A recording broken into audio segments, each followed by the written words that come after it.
کس وجہ سے یہ جو ہے اب تو نوبل پیس پرائز دیا جائے عاصم منیر کو. وہ بھائی ہوا کیا ہے؟ آپ ابھی بھی دیکھ لیں کہ 72 گھنٹے رہ گئے ہیں. یہ جو سیز فائر ہوا تھا امریکہ، ایران اور اسرائیل کے درمیان میں، صرف 72 گھنٹے رہ گئے ہیں اور ابنائے ہرمز ابھی تک بند ہے. اور روس نے تو اب تنبیہ دے دی ہے ایران کو کہ امریکہ اپنی فوجی قوت بڑھاتا جا رہا ہے. وہ اپنے جنگی جہاز یہاں پہ اس نے زیادہ کر دیے ہیں، اس نے فوجیوں کی تعداد زیادہ کر دی ہے، بحری بیڑے زیادہ آ گئے ہیں. تو امریکہ جو ہے وہ بھرپور پریشر ڈالنے کی کوشش کر رہا ہے. اور جس طرح اب ڈونلڈ ٹرمپ نے دھمکی دے دی ہے، اور باقاعدہ ڈونلڈ ٹرمپ نے جو ہے وہ فاکس نیوز سے بات چیت کرتے ہوئے انہوں نے کہا ہے کہ ایران کو جو ہے وہ ہماری جو معاہدہ ہے اس پر آنا چاہیے اور ہماری شرائط پر معاہدے پر دستخط کرنے چاہیے.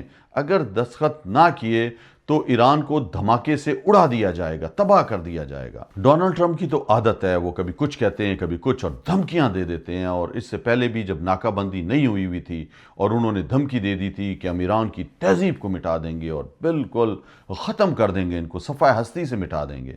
تو اب پھر انہوں نے جو ہے وہ 72 گھنٹے رہ گئے ہیں، اب پھر دھمکی دے دی ہے کہ اگر مذاکرات کی ٹیبل پہ نہیں آتے، دوسرا مذاکرات کا دور جو پاکستان میں ہونے جا رہا ہے وہ کہہ رہے ہیں. اور انہوں نے کہا بھی ہے کہ اس دفعہ وٹکاف اور کرشنر کو وہ بھیج رہے ہیں اور جے ڈی وینس نائب صدر امریکہ کے وہ نہیں آئیں گے. اب ایران جو کہہ رہا ہے کہ جب تک ہمیں شرائط کا نہیں پتہ چلے گا اور جب تک ہماری ناکہ بندی ختم نہیں ہوئے گی ابنائے ہرمز پر جو امریکی بحریہ نے کی ہوئی ہے، جب تک وہ مذاکرات میں نہیں جائیں گے. اور اب دیکھنا یہ ہے کہ کیا یہ مذاکرات ہونے جا رہے ہیں یا نہیں اور اس کا نتیجہ کیا نکلتا ہے. اس لیے کہ ڈونلڈ ٹرمپ جو ہیں وہ اس ٹائم پیشنٹس لوز کر رہے ہیں. اقتصادی طور پر معاملات پوری دنیا میں بگڑتے جا رہے ہیں، تیل کی کمی ہو رہی ہے، کھاد کی کمی پیدا ہو رہی ہے اور پورا یورپ جو ہے وہ الگ ہو چکا ہے امریکہ سے، نیٹو الگ ہو چکا ہے. اور جو ہمیشہ سے اتحادی رہے تھے امریکہ کے، آج وہ بھی امریکہ کو چھوڑ کے جا رہے ہیں. اور وہ اسرائیل کے خلاف بھی جو ہے وہ آ گئے ہیں میدان میں کہ جو لبنان پر جو ظلم ہوا ہے اور جس طرح 12 لاکھ لوگوں کو بے گھر کیا گیا اور تقریباً 10 کلومیٹر کا لبنان کا علاقہ جو ہے وہ اسرائیل نے اپنے قبضے میں لے لیا ہے، بفر زون اس پہ بنایا جا رہا ہے. اور ایران نے جب شرط رکھ دی کہ لبنان کو بھی اس جنگ بندی میں شامل کیا جائے گا اور ایران پر حملہ نہیں ہوگا، اس کے بعد ڈونلڈ ٹرمپ نے جو کہا انف از انف اور اسرائیل کو دھمکی دی کہ آپ نے اب اٹیک نہیں کرنا ہے. اور جنگ بندی کا معاہدہ 10 روزہ ہو گیا ہے لبنان اور اسرائیل کے اندر بھی. جنگ بندی کے باوجود اسرائیل نے جو ہے وہ کچھ حملے کیے ہیں لبنان پر، جس کی شدید مذمت کی ہے پوری دنیا کے ممالک نے. اور انہوں نے کہا ہے کہ پابند کیا جائے اسرائیل کو کہ وہ غزہ پہ بھی جو ظلم اور زیادتیاں کی، جس طرح فلسطینیوں کا قتل عام کیا گیا، نسل کشی کی گئی، اسی طرح لبنان کے اندر بھی ان کو محدود کیا جائے. تو اب دیکھنا یہ ہے کہ کیا آیا یہ پاکستان میں مذاکرات ہونے جا رہے ہیں یا نہیں. اس لیے کہ پاکستان میں ایک دفعہ پھر سیکیورٹی ہائی الرٹ کر دی گئی ہے، روٹ میپ جاری کر دیا گیا ہے کہ کون سا رستہ استعمال کیا جائے گا اور کون سا نہیں.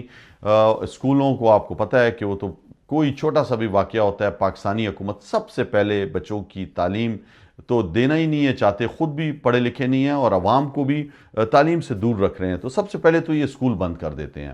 ایران کی طرف سے ابنائے ہرمز پر کنٹرول دوبارہ سے حاصل کر لیا گیا ہے اور اس کو دوبارہ سے بند کر دیا گیا ہے، جبکہ اس کی ناکہ بندی امریکہ کر رہا ہے اور امریکہ کہتا جا رہا ہے کہ ابنائے ہرمز کو کھولا جائے. لیکن ایران کہہ رہا ہے کہ سب سے پہلے جو معاہدہ ہوگا وہ معاہدے کی شرائط بتائی جائیں. اور معاہدے کے اندر سب کو پتہ ہے کہ ایران نے 44 دن جنگ گزاری ہے اور کھڑا رہا ہے، اپنے لیڈران کو شہید کر دیا، اپنے بچیوں کی شہادتیں دی ہیں اور بہت زیادہ نقصان ہوا ہے. انہوں نے جو نقصان کا تخمینہ لگایا 270 ارب روپے کا نقصان ہوا ہے. ایران اور امریکہ کے درمیان میں جو ڈیڈ لاک آیا اور ایران نے جو شرائط رکھی ہوئی ہیں اس شرائط کے اندر سب سے پہلے یہ تھا کہ عدم ایٹمی ہتھیار بنانے کا جو معاہدہ انہوں نے 1968 میں کیا تھا، جو ٹی ٹی سائن کی تھی NPT کی، تو اس کے تحت تو وہ ایٹم بم نہیں بنا رہے، اور ان کو اجازت ملی ہوئی ہے کہ وہ یورینیم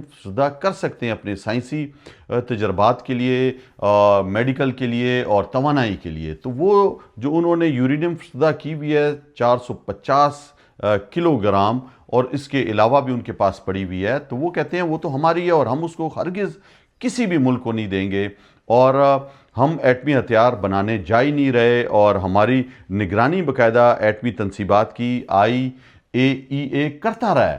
تو وہ اس موقف پہ قائم ہے، جبکہ ڈونلڈ ٹرمپ کی کوشش ہے، اور وہ بار بار کہتے ہیں کہ فرسودہ یورینیم جو ہے وہ امریکہ کے حوالے کر دی جائے۔ رشیا نے بھی کئی دفعہ ڈیمانڈ کیا ہے کہ اگر ایران چاہتا ہے تو ہم اس کی فرسودہ یورینیم جو ہے اپنے پاس رکھ سکتے ہیں امانت کے طور پر۔